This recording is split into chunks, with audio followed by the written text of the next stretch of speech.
Bonjour à toutes et à tous, bienvenue dans cette table ronde en direct de la 4e édition du Sustainable Cities Summit à Paris. J'ai le plaisir d'accueillir Franck Louvrier, maire de La Baule Escoublac. Bonjour. Ronan Loas, donc maire de Ploemeur. Bonjour. Bonjour. Et Denis Larguero, maire de Meudon. Bonjour. Bonjour également. Donc pour une conversation sur le lien très intéressant entre attractivité du territoire et développement durable. Donc, Franck Louvrier, monsieur le maire de La Baule, pour introduire cette conversation. Donc, qu'est-ce qu'un territoire attractif pour vous et comment cela se décline-t-il sur votre commune plus spécifiquement? C'est très simple. Un territoire attractif, c'est un territoire qui attire du monde. Une ville se meurt quand elle perd de sa population. Une ville vit lorsqu'elle gagne de la population. C'est un principe sur les 35 000 communes de notre pays. À partir de ce moment-là, il y a des vagues migratoires qui ont lieu sur certaines communes. Et c'est vrai que, en ce qui concerne ma commune, qui est sur la côte ouest donc de notre pays, il y a de plus en plus de gens qui viennent vivre, comme on dit, vivre au pays des vacances et vivre à l'année dans un climat et un contexte plutôt agréable. C'est-à-dire que je pense que de plus en plus de gens choisissent la qualité de vie, même parfois au détriment du niveau de vie.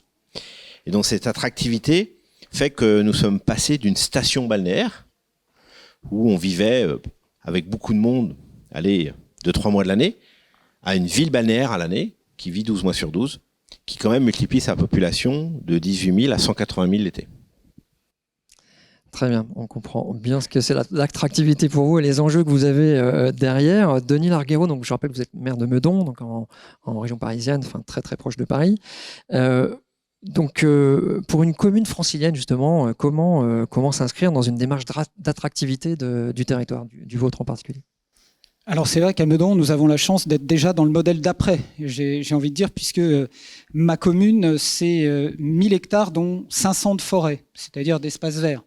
Et donc évidemment, c'est un peu le modèle de demain, celui qu'un certain nombre d'ailleurs de nos habitants vont chercher chez nos camarades ici présents. Vous avez triché parce qu'elle était déjà là, la forêt. Elle était déjà là.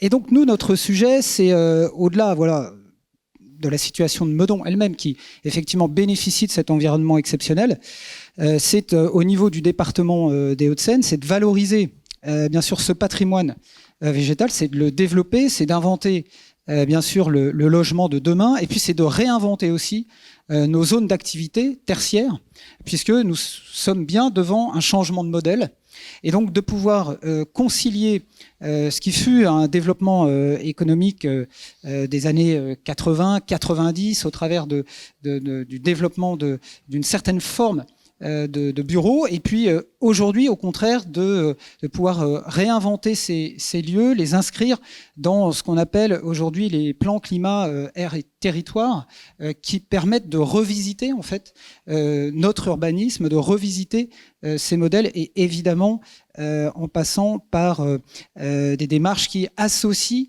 nos concitoyens à ces réflexions et à ces réalisations. Merci. Alors monsieur Loas, vous êtes, je rappelle également que vous êtes le maire de Ploemeur. Donc comment se mesure l'attractivité d'une ville comme la vôtre? Je crois que le sujet a été évoqué par mes collègues, c'est que j'ai une saisonnalité alors qui est moins marquée qu'à La Baule. Ploemeur est une ville à l'année à 18 000 habitants avec, je parlais plus de l'été, mais maintenant on voit que la saisonnalité commence sur les ailes de saison en avril jusque maintenant au moins octobre ou novembre, et on double ou triple maintenant notre population. C'est vrai qu'on parle à la fois d'une attractivité en termes humains, voilà, les gens veulent gagner en cadre de vie, mais aussi en termes d'attractivité économique. C'est-à-dire que nous on ne vit pas que grâce au tourisme. D'ailleurs, loin de là, on a à peu près autant d'emplois dans le public, c'est 6 000 emplois pour 18 000 habitants. Donc on n'est pas une ville effectivement de périphérie lorientaise, on a des industries, des carrières de kaolin, l'aéroport de Lanbiwe, mais surtout l'attractivité s'est accélérée avec la ligne à grande vitesse nous reliant à Paris. On peut voir l'effet en attractivité de Rennes, Vannes jusque Lorient, et on a aussi une flambée immobilière qui nous indique aussi que notre attractivité est celle de populations non endémiques au territoire, mais qui ont un pouvoir d'achat bien plus fort. Très bien, alors là, on est entré dans un nouveau paradigme. Je pense que vous n'allez pas contredire cette évidence. Et le sens de notre rendez-vous ici, c'est de partager des initiatives concrètes pour engager la transition durable de vos territoires, des territoires. Et donc, la question, c'est l'attractivité et la question du développement durable des territoires et de vos territoires. Donc, doivent-elles aller de pair?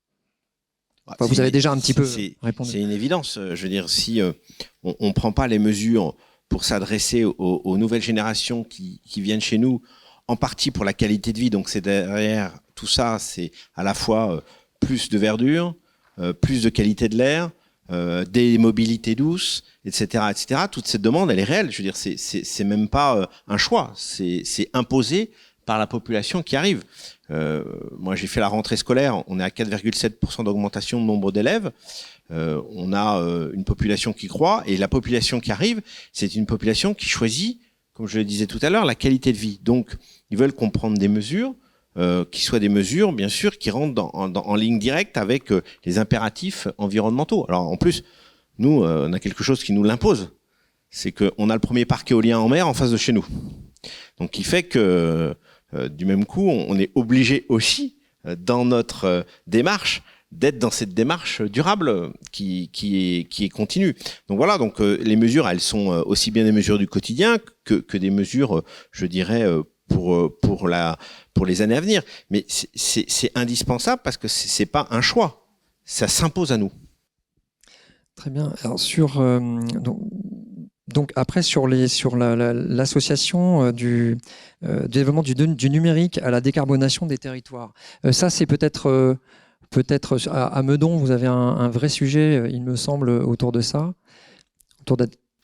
Oui, alors le numérique, on le voit bien, ça infuse toutes les dimensions, bien sûr, de nos réflexions, et puis, bien sûr, du fonctionnement de nos services publics, et de ceux, notamment, qui sont aujourd'hui les plus consommateurs, soit d'énergie, soit effectivement carbonés, je pense, et notamment au niveau du territoire, à tout ce qui relève de la collecte des ordures ménagères, de la propreté, de l'éclairage public, du stationnement. Et donc, c'est au travers de ces grands marchés qui sont aujourd'hui en renouvellement sur notre territoire Grand Paris Seine-Ouest que nous conduisons une démarche à la fois open data et de pilotage de ces services par la mise en place d'une plateforme d'agrégation de données qui va nous permettre effectivement de concilier numérique et décarbonation de manière à pouvoir optimiser ces services et puis bien sûr de pouvoir réduire leur empreinte carbone. Pour ça, il faut aussi des outils de mesure. Et là, on est toujours à la recherche de nouveaux outils. On voit bien que le domaine est encore en ébullition. On a un certain nombre de startups que nous faisons travailler et auxquelles nous donnons la possibilité de faire des expérimentations sur notre territoire, parce que une chose est de se fixer des objectifs, une autre est de pouvoir les mesurer, de les rendre visibles, pédagogiques pour nos populations. Et c'est quand même un des enjeux, c'est de pouvoir embarquer tout le monde dans ces démarches. Aujourd'hui, je pense que aussi bien nos industriels sont vraiment entrés dans cette démarche, aussi bien du point de vue des outils, de la visualisation et de rendre vraiment visibles ces efforts. Je pense qu'on a encore de quoi progresser et nous comptons sur les startups, sur celles qui sont d'ailleurs présentes aujourd'hui, notamment un certain nombre d'entre elles qui s'intéressent à ces sujets, pour embarquer nos populations dans ces démarches. Et à Ploemer, Ronan Loas, le développement du numérique, c'est avec la décarbonation des territoires. Donc comment vous articulez tout ça? Est-ce que vous avez des initiatives? Quels enjeux également? Déjà, pour le territoire de Ploemer, c'est 40 km², on est à 90% de fibre optique sur le territoire. Ça permet aussi d'attirer, on parlait d'attractivité, des populations qui vont faire du télétravail. Donc télétravail veut dire aussi que c'est des personnes qui vont moins utiliser leurs véhicules, là où la part modale des véhicules reste forte quand même en Morbihan et en Bretagne. On a 46 km de voies vélo, donc on se rend compte que les télétravailleurs ont un usage beaucoup plus fort des déplacements doux au sens large. Et pour parler de la ville, on aura terminé en fin d'année le passage de notre éclairage public en 100% LED, pilotable, donc avec une logique de Smart City. Donc on va essayer de faire face aussi aux défis qu'on a du choc énergétique qu'on va tous subir en fin d'année, mais c'est 4800 points d'éclairage avec un pilotage. On a mis 1,6 million pour une accélération, et tous nos bâtiments, on a 120 bâtiments sur 65 000 m² de bâtiments publics communaux qui ont tous maintenant un capteur dans toutes les pièces permettant de détecter la chaleur, le CO2, l'humidité, et vont nous permettre aussi d'identifier les surconsommations et de rendre vraiment même notre usage plus efficient et plus intelligent. Donc le numérique est maintenant clairement intégré dans notre façon de travailler. Merci. Je pense que d'abord, le développement durable, il est lié au numérique, et le numérique est lié au développement durable. C'est-à-dire qu'on ne peut pas prendre une initiative aujourd'hui sans l'intégrer en matière de numérique. Je vous prends un exemple, par exemple, c'est la location des vélos à courte durée électriques sur la commune. Il fonctionne via, bien évidemment, le smartphone. On est passé de 3000 utilisateurs au mois de juillet de l'année dernière à 9000 cette année. Pour la simple et bonne raison, c'est que si on n'avait pas ce lien numérique, on ne pourrait pas gérer cette flotte de vélos électriques sur la ville. Donc chacune de nos décisions, on parlait de l'éclairage. L'éclairage aujourd'hui, il est quasiment géré par les agents de la ville qui le gèrent sur leur smartphone. En tout cas, c'est le cas pour les bâtiments municipaux. On a toutes nos, je dirais, nos ambitions de développement durable et ils sont rattachés à, bien évidemment, un plan numérique. Donc voilà, donc c'est sans doute l'enjeu de demain. Nous, on a la réflexion de la promenade de mer qui fait 9 km, c'est un budget de 60 à 70 millions d'euros. Bien évidemment, on y intègre toutes les notions numériques pour gérer au mieux cet espace qui est un espace à la fois de stationnement, de circulation, de repos, de sport, etc., etc. Donc je pense que vraiment, c'est intimement lié le numérique avec le développement durable. Très bien. Alors du coup, vous parliez de smartphone, on va peut-être parler d'outils maintenant. Alors je vous pose la question à tous les trois. Donc quels sont du coup les outils à votre disposition pour transformer durablement vos territoires, donc pour les rendre attractifs et toujours dans un respect de développement durable, d'objectifs de développement durable. D'abord, le premier outil, c'est qu'il faut que nos villes soient fibrées. Si nos villes sont pas fibrées, on n'y arrive pas. Donc nous, on est 100% fibrés. Je pense que c'est le cas pour les communes qui sont représentées par mes collègues. Mais c'est déjà, je dirais, le principe. Après, le reste, c'est développement de services supplémentaires auxquels il faut s'adapter. Nous, on développe par exemple un plan de bornes électriques parce qu'on sait très bien que les bornes électriques, dans quelques années, elles seront indispensables. On n'en avait quasiment pas. On en aura 120 prises dans un an, c'est-à-dire 60 bornes. Mais c'est lié, bien sûr, au développement aussi, avec l'entreprise qui va le gérer, du numérique. Parce que, bien sûr, quand vous enregistrez votre inscription, vous le faites par numérique, etc. Donc, en fin de compte, on est vraiment dans une démarche commune. Et le numérique est l'outil du développement durable.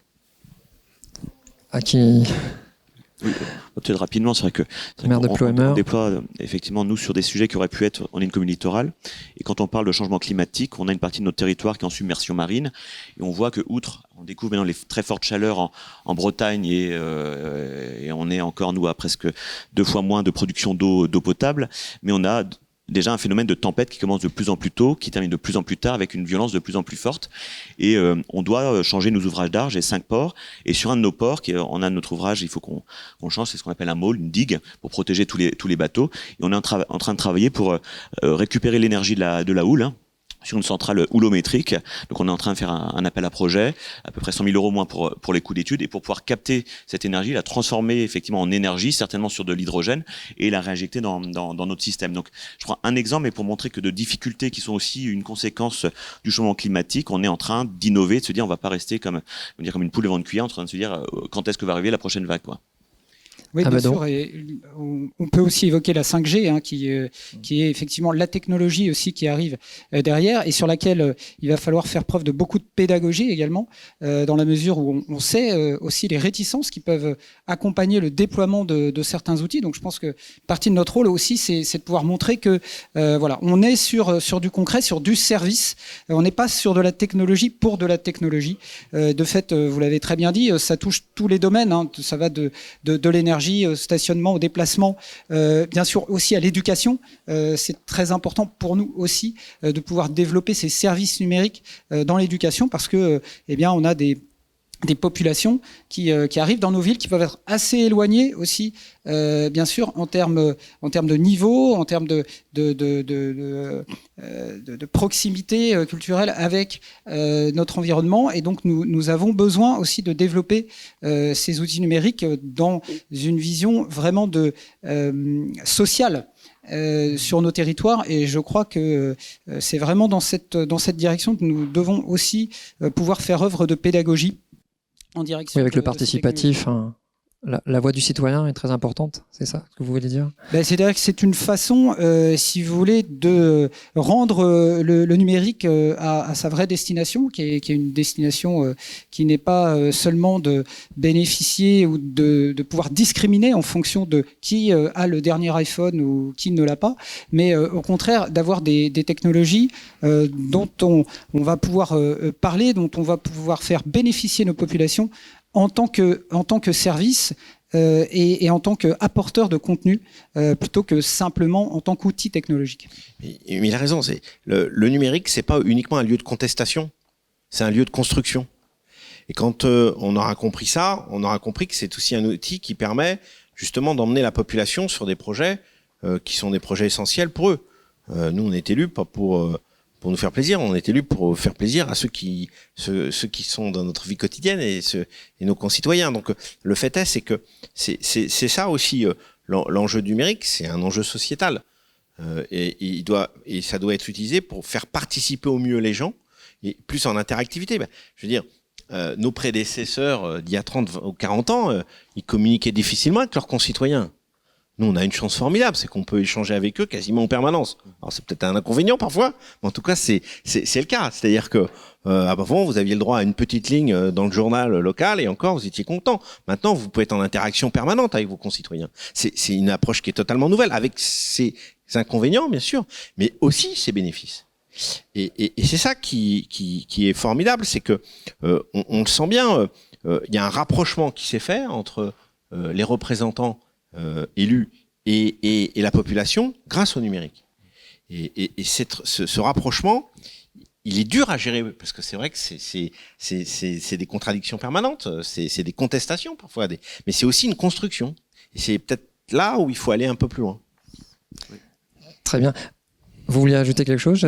C'était pour ajouter effectivement sur le numérique qui s'exprime des fois de tendance un peu violente ou dure avec les élus, c'est que quand on arrive à catalyser tout ce sujet sur des plateformes numériques de budget participatif, on a lancé un budget participatif à hauteur de 10 € par habitant, donc on a mis les moyens. On rend compte que les gens coparticipent à la vie publique et s'intéressent aussi à la prise de décision et comment fonctionnent les collectivités. Et on inverse un peu cette logique du guichet où on vient demander à la mairie, on vient en réunion publique râler sur le trottoir et on acculture un peu à la chose publique. Donc je pense que le numérique, et on fait même maintenant la préparation de nos appels d'offres avant la sélection de la maîtrise d'œuvre sur de l'aménagement urbain par de la coparticipation sur des sites en ligne sur lesquels les gens mettent leurs idées, ils votent et on détermine les enjeux, les périmètres, naturellement dans la limite des budgets qui sont fixés par les élus, parce qu'on ne peut pas non plus partir dans tous les sens, mais par les outils numériques, je pense qu'on peut un peu renouveler la démocratie locale.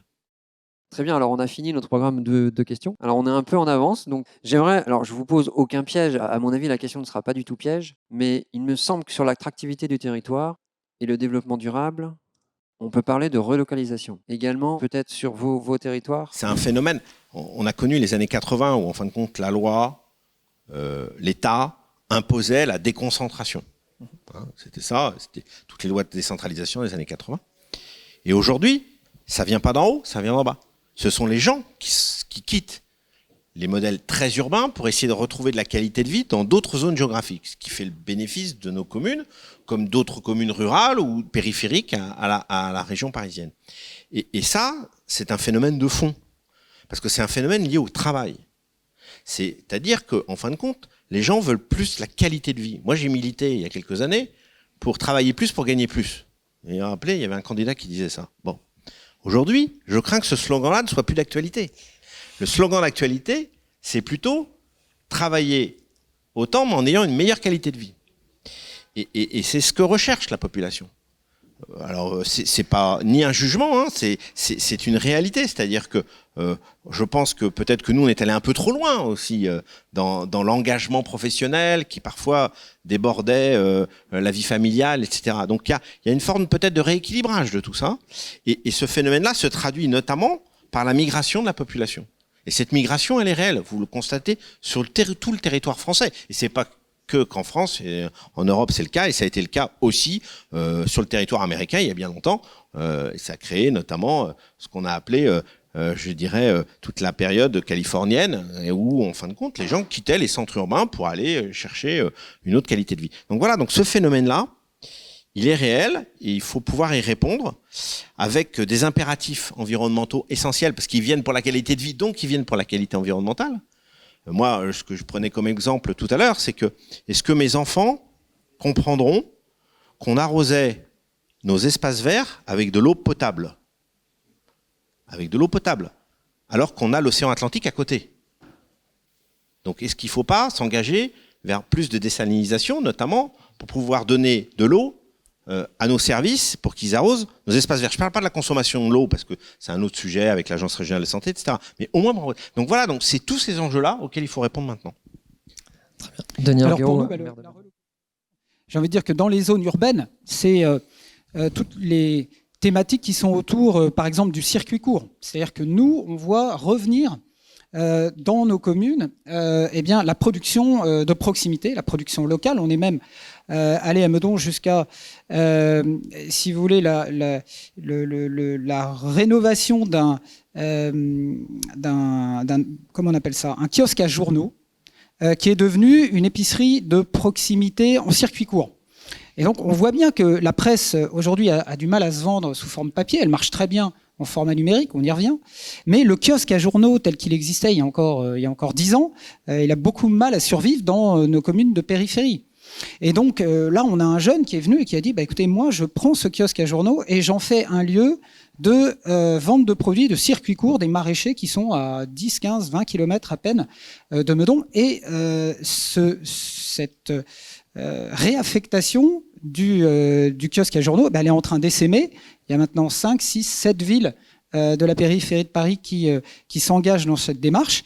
Et on voit bien que ça va du commerce de proximité, du circuit court, jusqu'à, et c'est notre souhait en tous les cas, la relocalisation d'activités industrielles au travers d'usines locales. Aujourd'hui, par exemple, l'impression 3D permet de modéliser, d'expérimenter et donc de fabriquer à nouveau dans nos ensembles périurbains et aussi de redévelopper de l'activité parce qu'on voit bien que la délocalisation, la supply chain aujourd'hui est en grande difficulté. On en parlait à l'instant avec un fabricant de vélos. Pour avoir les pièces de Shimano, ils ont 1 an de délai. Ces pièces, aujourd'hui, on sait les fabriquer en 3D et ils vont sans doute développer, je pense, une filière alternative leur permettant de fabriquer le dérailleur en 3D et pourquoi pas à Meudon parce qu'on va faire une usine locale d'impression 3D et ça c'est une façon de relocaliser dans les territoires urbains qui va équilibrer effectivement ce qu'on est en train de voir et qui est une réalité, à savoir que le rééquilibrage se produit aujourd'hui au profit de la province et c'est très bien comme ça puisque on a nous une crise de logement que nous ne saurons pas gérer il faut bien le dire qu'en termes de logement, on se berce de bonnes intentions. On n'arrivera pas à construire 1 million de logements en Ile-de-France, comme on nous le dit depuis 20 ans. Et on sait très bien que la population n'est pas prête à voir arriver des tours de 15 étages pour construire 1 million de logements en Ile-de-France. Donc ce rééquilibrage du territoire, il est très bienvenu et il est vraiment à l'œuvre. Je vous remercie. Vous vouliez ajouter quelque chose sur cette question? Je rebondis sur la notion de rééquilibrage et on voit en Bretagne, en particulier dans le milieu insulaire et littoral, un rejet de nouvelles populations. Il y a eu des manifestations à Vannes, puisqu'effectivement, ces populations arrivent avec un pouvoir d'achat plus fort, c'est logique aussi, et on déporte des populations qui effectivement habitaient sur leur territoire et qui peuvent de moins en moins être propriétaires ou même locataires. On a une destruction des biens en location. Je prends l'exemple de l'île de Groix, qui est en face de Pleumeur. 80% ou 90% des nouveaux acquéreurs de l'île de Groix sont des Parisiens ou des Franciliens. La conséquence, c'est qu'ils ont dû fermer des commerces ou des services publics en plein été, puisqu'il n'y avait plus de population sur l'île qui pouvait se loger, qui pouvait être peut-être sur le continent. Et j'ai la même difficulté à Pleumeur, alors que j'ai en moyenne 5% de Parisiens qui vont acheter. Après, ça va venir d'autres métropoles, Rennes, Nantes, vers notre territoire. Donc, ça crée des nouvelles difficultés. Et on évoquait le sujet de l'eau. Nous, l'eau à Pleumeur, c'est de l'eau potable de source. 180 mètres cubes en moyenne à l'heure. À l'instant T, on est à 100 mètres cubes heure. Après l'été de sécheresse qu'on a vécu, et l'agglomération a même financé sur l'île de Groix qui, dès le fin juin, n'avait plus d'eau potable. Puisqu'il y a certes une source, mais les retenues d'eau étaient à sec. Donc on a ces difficultés-là, et aussi pour maintenir notre agriculture. J'ai un territoire, c'est 24 exploitants agricoles. On investit, nous, à peu près 4 millions d'euros sur une nouvelle cuisine centrale pour vraiment intégrer, et d'ailleurs on va fournir l'île de Groix parce qu'ils n'ont plus de personnel sur l'île pour fournir les repas pour leurs écoles et EHPAD. Donc on va nous fournir, alors ça, c'est des questions de logistique parce que livrer des îles, c'est pas comme livrer de l'autre côté du département, mais malgré tout, ça lève des nouvelles questions. Et il y a ces questions maintenant qui arrivent de droit au logement ou de résidents bretons pour pouvoir acheter ou de capacité à consommer un tel volume d'eau par population. Donc on a des nouveaux débats qui sont provoqués par ce phénomène qui s'est accéléré par la crise Covid. Je vous remercie. Vous voulez ajouter quelque chose? Je pense qu'on a vraiment fait un bon tour d'horizon. J'aurais bien parlé de réindustrialisation aussi, peut-être éventuellement sur un malentendu, si vous voulez. Peut-être 2-3 minutes. Des problèmes de réindustrialisation, tandis que j'ai Non. sans doute l'une des plus belles industries. J'ai la navale et Oui. l'aéronautique à quelques kilomètres. Mais je pense que, en fin de compte, un Vous trois, territoire, d'ailleurs, je pense que c'est un vous êtes équilibre. Et c'est peut-être là, le changement, je dirais, de paradigme qu'on a aujourd'hui par rapport à nos prédécesseurs, c'est que il faut qu'on n'ait pas tous nos œufs dans le même panier. À la fois parce que on peut pas non plus, on aura une crise du logement aussi si on a trop de monde qui arrive, et on le voit bien. Il nous faut aussi des gens qui travaillent dans le tertiaire comme dans le primaire ou dans le secondaire. C'est indispensable pour nous. Donc tout cet équilibre-là, il a changé parce que auparavant, on avait des stations balnéaires. Donc on allait en vacances dans les stations balnéaires. Après, on retournait direction les centres urbains et on vivait dans les centres urbains. C'est fini. D'abord, il y a plus de moins en moins de stations balnéaires. Il y a des villes balnéaires à l'année. Il y a des centres urbains dans lesquels les gens vont travailler 3-4 jours et vont retourner plutôt à l'extérieur. Donc toute cette modification de l'approche à la fois de la vie et du travail doit être intégrée dans nos politiques municipales et nos politiques régionales. Et c'est sans doute l'effort qu'on a à faire, parce que c'est toujours difficile de sortir des modèles qu'on a appliqués depuis plusieurs décennies. Et je pense que c'est sans doute l'enjeu de nous tous aujourd'hui pour les années à venir. Très bien, je vous remercie beaucoup. C'était vraiment très intéressant comme cette conversation. Je remercie aussi l'Assemblée donc réunie ici. Et à très bientôt. Bonne journée. Merci. Merci à vous.